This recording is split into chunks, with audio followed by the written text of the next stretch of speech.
Hi ಎಲ್ರಿಗೂ ನಮಸ್ಕಾರ. ನಾನು Paaru. Welcome to Appu star kitchen. ಇವತ್ತಿನ ರೆಸಿಪಿ ಏನಪ್ಪ ಅಂದರೆ ಪರ್ಫೆಕ್ಟಾಗಿ ಹೋಟ್ಲಲ್ಲಿ ಸಿಗುವಂಥ ಕ್ಯಾರೆಟ್ ಹಲ್ವಾನ ಹೇಗೆ ಮಾಡೋದು ಅಂತ ಸಿಂಪಲ್ಲಾಗಿ ತಿಳಿಸ್ಕೊಡ್ತೇನೆ. ತುಂಬಾ ರುಚಿಯಾಗಿರುತ್ತೆ. ಅದಕ್ಕೂ ಮುಂಚೆ ನೀವೇನಾದರೂ ನನ್ನ ಚಾನಲನ್ನು ಹೊಸದಾಗಿ ನೋಡ್ತಾ ಇದ್ದರೆ ದಯವಿಟ್ಟು ಸಬ್ಸ್ಕ್ರೈಬ್ ಮಾಡ್ಕೊಳ್ಳಿ. ಹಾಗೆ ಪಕ್ಕದಲ್ಲಿರುವಂಥ ಬೆಲ್ಲೈಕನ್ ಪ್ರೆಸ್ ಮಾಡಿ. ಹೀಗೆ ಮಾಡೋದ್ರಿಂದ ನಾನು ಅಪ್ಲೋಡ್ ಮಾಡುವಂಥ ವಿಡಿಯೋಸ್ನ ನೀವೇ ಮೊದಲು ನೋಡ್ಬೋದು. ಈಗ ಮಾಡುವ ವಿಧಾನ ನೋಡ್ಕೊಂಬರೋಣ ಬನ್ನಿ.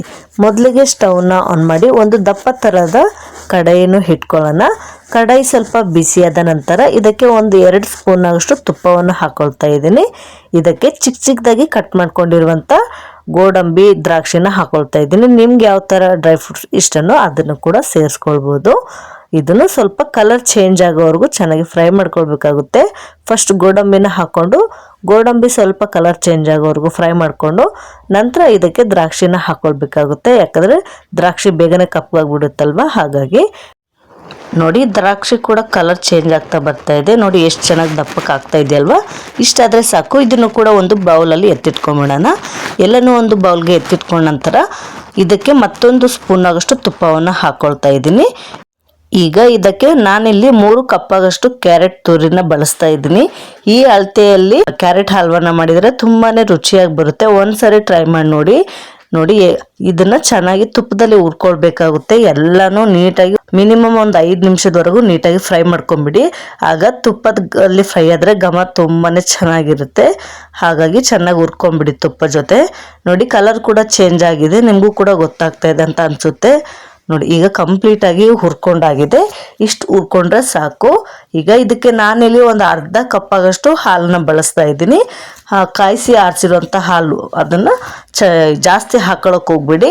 ಕ್ಯಾರೆಟ್ ಬೇಯಕ್ಕೆ ಎಷ್ಟು ಬೇಕಾಗುತ್ತೆ ಅಷ್ಟು ಮಾತ್ರ ಹಾಕೊಂಬಿಡಿ. ಅದನ್ನು ಚೆನ್ನಾಗಿ ಬೇಯಿಸ್ಕೊಳ್ಬೇಕಾಗುತ್ತೆ. ಎಲ್ಲ ಹಾಲೂ ಕಂಪ್ಲೀಟಾಗಿ ಹೋಗಬೇಕು, ಅಲ್ಲಿವರೆಗೂ ಚೆನ್ನಾಗಿ ಬಾಯ್ಲ್ ಮಾಡ್ಕೊಳ್ಬೇಕಾಗುತ್ತೆ. ನೋಡಿ ಇಲ್ಲಿ ಕ್ಯಾರೆಟ್ ತುರಿ ಮುಳುಗುವಷ್ಟು ಮಾತ್ರ ಹಾಲನ್ನ ಹಾಕ್ಕೊಂಡಿದ್ದೀನಿ. ಇಷ್ಟು ಹಾಕ್ಕೊಂಡ್ರೆ ಸಾಕಾಗುತ್ತೆ. ಯಾಕಂದರೆ ಜಾಸ್ತಿ ಹಾಕ್ಬಿಟ್ರೆ ತುಂಬ ಚೆನ್ನಾಗಿರಲ್ಲ, ಹಾಗಾಗಿ ಇಷ್ಟಲ್ಲಿ ಮಾತ್ರ ಬೇಯಿಸ್ಕೊಂಡ್ರೆ ಸಾಕು. ಈಗ ಲಿಡ್ನ ಕ್ಲೋಸ್ ಮಾಡಿಬಿಟ್ಟು ಒಂದು 5 ನಿಮಿಷದವರೆಗೂ ಚೆನ್ನಾಗಿ ಬಾಯ್ಲ್ ಮಾಡ್ಕೊಂಬಿಡಿ. ಇಲ್ಲ ನೀವು ಓಪನ್ನೇ ಮಾಡೋ ಹಾಗಿದ್ರೆ ಒಟ್ಟಿನಲ್ಲಿ ನೋಡ್ಕೊತಾ ಇರಬೇಕು, ಇಲ್ಲದೆ ಹೋದರೆ ಸೀದೋಗ್ಬಿಡುತ್ತೆ. ಇದಕ್ಕೆ ಒಂದು ಸ್ವಲ್ಪ ಏಲಕ್ಕಿ ಪುಡಿನ ಸೇರಿಸ್ಕೊಂಡ್ಬಿಟ್ಟು ಚೆನ್ನಾಗಿ ಮಿಕ್ಸ್ ಮಾಡ್ಕೊಂಬಿಡಿ. ನಾನಿಲ್ಲಿ ಇದಕ್ಕೆ ಒಂದು ಸ್ವಲ್ಪ ಕೇಸರಿ ಎಲೆನ ಹಾಕ್ಕೊಳ್ತಾ ಇದ್ದೀನಿ. ನಿಮ್ಗೆ ಬೇಕು ಅಂತ ಇದ್ದರೆ ಹಾಕ್ಕೊಳ್ಬೋದು, ಇಲ್ಲದೆ ಹೋದರೆ ಸ್ಕಿಪ್ ಕೂಡ ಮಾಡ್ಬೋದು. ನೋಡಿ ಎಷ್ಟು ಚೆನ್ನಾಗಿ ಬಾಯ್ಲ್ ಆಗ್ತಾ ಇದೆ ಅಲ್ವಾ. ನಿಮಗೂ ಕೂಡ ನೋಡಿದರೆ ಗೊತ್ತಾಗ್ತಾ ಇದೆ ಅಂತ ಅನಿಸುತ್ತೆ. ಹಾಲಿನ ಕ್ವಾಂಟಿಟಿ ಕೂಡ ಸ್ವಲ್ಪ ಕಡಿಮೆ ಆಗ್ತಾ ಬರ್ತಾ ಇದೆ. ನೋಡಿ ಚೆನ್ನಾಗಿ ಕೈ ಆಡಿಸ್ತಾನೆ ಹುರ್ಕೊಳ್ಬೇಕಾಗುತ್ತೆ, ಇಲ್ಲದೆ ಹೋದರೆ ತಳ ಅಂಟ್ಕೊಂಡ್ಬಿಡುತ್ತೆ. ಆಗ ರುಚಿ ಎಲ್ಲ ಹೋಗುತ್ತೆ, ಆಗ ಚೆನ್ನಾಗಿರಲ್ಲ. ನೋಡಿ ನಾನಿಲ್ಲಿ ಯಾವ ಥರ ಮಿಕ್ಸ್ ಮಾಡ್ತಾನೇ ಇದ್ದೀನಿ ಅಂತೇಳಿ ನೀವು ಮಿಕ್ಸ್ ಮಾಡ್ಕೊಳ್ತಾನೆ ಕಂಪ್ಲೀಟಾಗಿ ಡ್ರೈ ಆಗಬೇಕು. ನೋಡಿ ಈಗ ಹಾಲೆಲ್ಲ ಕಂಪ್ಲೀಟಾಗಿ ಹೋಗಿದೆ. ನೋಡಿ ಎಷ್ಟು ಡ್ರೈ ಆಗಿದೆ ಅಂತ ನಿಮಗೆ ಕೂಡ ನೋಡಿದರೆ ಗೊತ್ತಾಗ್ತಾ ಇದೆ ಅಂತ ಅನಿಸುತ್ತೆ. ಈ ಟೈಮಲ್ಲಿ ನಾನಿಲ್ಲಿ 1.5 ಕಪ್ಪಾಗಷ್ಟು ಸಕ್ಕರೆನ ಬಳಸ್ತಾ ಇದ್ದೀನಿ. 3 ಕಪ್ಪಾಗಷ್ಟು ಕ್ಯಾರೆಟ್ ತುರಿನ, ಅದಕ್ಕೆ 1.5 ಕಪ್ಪಾಗಷ್ಟು ಸಕ್ಕರೆನ ಹಾಕ್ಕೊಳ್ತಾ ಇದ್ದೀನಿ. ನೀವು ಜಾಸ್ತಿ ಅಥವಾ ಕಡಿಮೆ ತಿನ್ನೋ ಆಗಿದ್ರೆ ಸ್ವಲ್ಪ ಹೆಚ್ಚು ಕಡಿಮೆ ಮಾಡ್ಕೊಳ್ಬೋದು.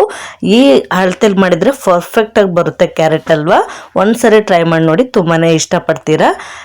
ಸಕ್ಕರೆನ ಮುಂಚೆನೇ ಹಾಕ್ಕೊಂಡ್ಬಿಟ್ರೆ ಏನಾಗುತ್ತೆ ಅಂತ ಹೇಳಿದರೆ ಕ್ಯಾರೆಟ್ ಬೇಯಲ್ಲ. ಹಾಗಾಗಿ ಫಸ್ಟ್ ಹಾಲಲ್ಲಿ ಬೇಯಿಸ್ಕೊಂಡ್ಬಿಟ್ಟು ಈ ಟೈಮಲ್ಲಿ ಸಕ್ಕರೆನ ಹಾಕ್ಕೊಳ್ಬೇಕಾಗುತ್ತೆ. ಈಗ ಸಕ್ಕರೆ ಎಲ್ಲ ಕರಗಿಬಿಟ್ಟು ಸ್ವಲ್ಪ ನೀರು ಥರ ಆಗ್ಬಿಡುತ್ತೆ, ತೊಂದರೆ ಇಲ್ಲ.